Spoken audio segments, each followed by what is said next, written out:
E aí, galera, beleza? Hoje, então, a gente começa as nossas aulas à distância. Mas antes da gente prosseguir, eu acho que é importante e vale a pena a gente relembrar o que a gente falou na nossa última aula presencial. Na nossa última aula presencial, a gente falou das fases que antecedem a implantação do modelo de consultoria interna de recursos humanos. E eu lembro que alguns pontos que eu falei para vocês foi identificar e descrever ou aperfeiçoar procedimentos.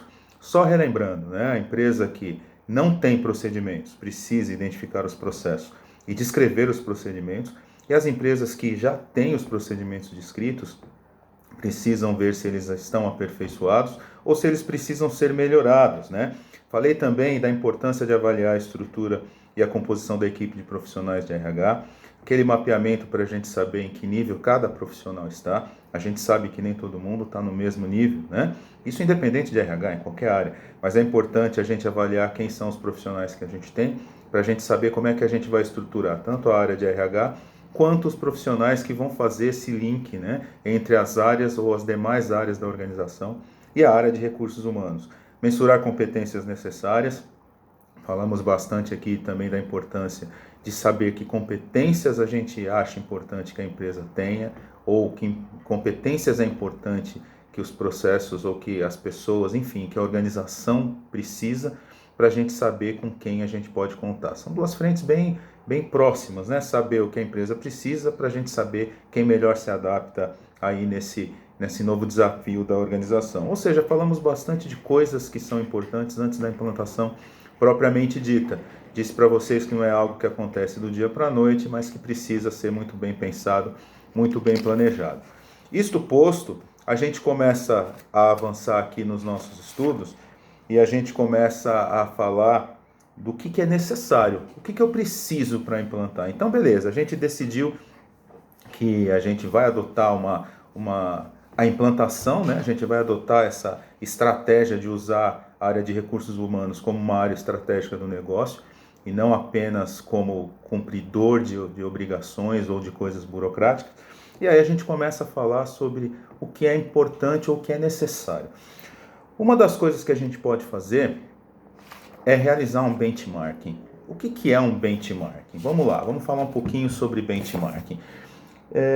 Eu sempre costumo dizer que uma forma da gente entender o que é o benchmarking é defini-lo como a adoção das melhores práticas. O que seria isso, a adoção das melhores práticas? As áreas se falam, as empresas se falam. O benchmarking nada mais é do que, bem grosso modo, você olhar o que já funciona, o que já existe no mercado, o que já foi implantado, e trazer para a sua realidade essa experiência que já foi utilizada e que funciona. Vocês podem me perguntar assim, tá, mas nós estamos falando de cópia? Não, nós estamos falando de adotar as práticas que funcionam. A gente vai ter que levar em conta a nossa realidade. Nós não vamos conseguir pegar um modelo de algo pronto e implantar na nossa empresa. A gente vai pegar o que funciona, ver o que dá para ser utilizado e usar como base para a nossa instalação. Isso é o benchmarking. O exemplo que eu sempre uso foi uma situação que a gente passou na empresa que eu trabalhei, na última empresa que eu trabalhei. Quando a gente foi implantar o modelo de controle de acesso, a gente não tinha a menor ideia por onde começar. Então a ideia principal a princípio foi, vamos ver quem já oferece esse tipo de serviço, quem já tem isso implantado para a gente ver como é que a gente pode adotar aqui na nossa empresa. Nós usamos duas empresas como referência nesse benchmark que a gente fez. E aí é óbvio que a gente precisou usar os nossos conhecimentos ou as pessoas da nossa rede de relacionamento, né? Nós fomos conhecer o modelo de controle de acesso e monitoramento por câmera da Mercedes-Benz, que era uma empresa próxima ali da nossa, e fomos usar também o modelo, fomos verificar como é que funcionava o modelo da Eco Rodovias, que administra as rodovias Anchieta e Imigrantes. Como é que foi feito esse processo? A gente entrou em contato com as pessoas que a gente conhecia, né? E a gente foi até as duas empresas para ver como é que funcionava.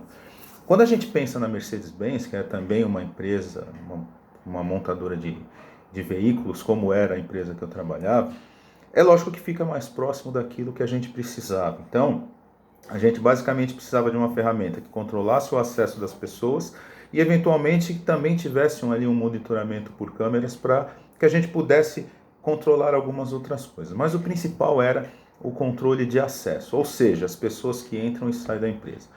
Até antes disso, o controle de acesso era realizado apenas pelos seguranças da empresa, que ficavam ali, né, fazendo aquele serviço de cara crachá. Então o empregado apresentava uma carteirinha de papel e ele entrava. E na hora da saída não precisava apresentar nada, era uma coisa, era aberto, era liberado. O que a gente percebeu é que a gente precisava de um controle um pouco mais efetivo de quem entrava, até porque não tinha só empregados da fábrica, a gente tinha muito prestador de serviço lá dentro, né? O que mudava era a cor da carteirinha, mas eu penso hoje, olhando lá para trás, qualquer pessoa com uma carteirinha daquela na mão tinha acesso à empresa, porque no horário de pico era muito difícil o segurança conseguir identificar se aquela pessoa realmente era a dona daquele crachá de papel. Com o controle de acesso, a tecnologia te dá a possibilidade, ou te dá muitas possibilidades. Por exemplo, da hora que você tem a pessoa acessando a catraca, seja por aproximação, ou seja passando o crachá, ou seja colocando o dedo, hoje é muito comum, né, usar a biometria, o segurança já vê na tela do computador dele se a pessoa que está acessando é a mesma pessoa que apareceu ali a foto na tela. Então, a gente precisava de um controle mais efetivo disso, né? Um dos problemas que a gente teve foi com relação a visitantes na saída, porque tudo depende do quanto você tem para investir, né? Eu sempre digo que a tecnologia ela te ajuda de maneiras infinitas ou impensáveis, mas tudo vai depender do quanto você tem para investir naquele momento.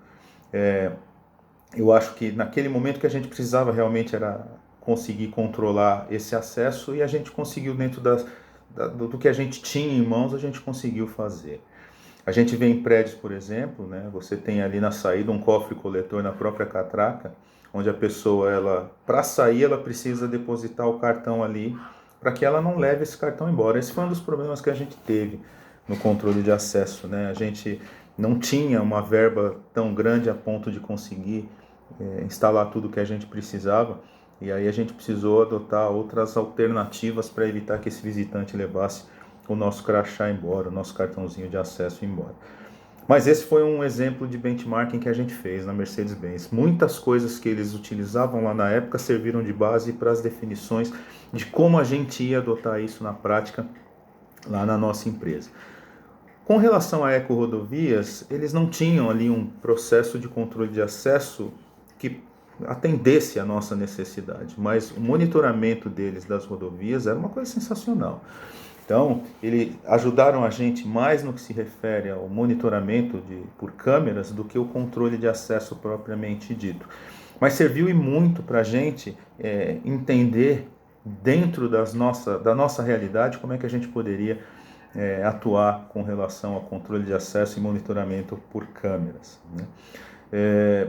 A área de recursos humanos ela faz muito benchmarking. Se vocês lembrarem nas aulas de cargos e salários, na pesquisa salarial é muito comum as áreas trocarem informações. Então é muito comum as empresas receberem um caderno para responder com perguntas do tipo qual é o modelo que vocês adotam aí de plano médico, se é coparticipação, se é totalmente bancado pela empresa, ou se é totalmente bancado pelo empregado, como é que funciona aí o valor, a definição de valor de vale transporte ou de vale refeição, na verdade, enfim. Então, a área de recursos humanos, ela tem bastante momentos e exemplos de benchmark. Ou seja, pessoal, para a gente fechar aqui esse nosso primeiro videozinho, benchmarking é a adoção das melhores práticas, é você ver o que já existe, que já funciona e que você pode usar como base para a implantação do seu ou no seu local de trabalho.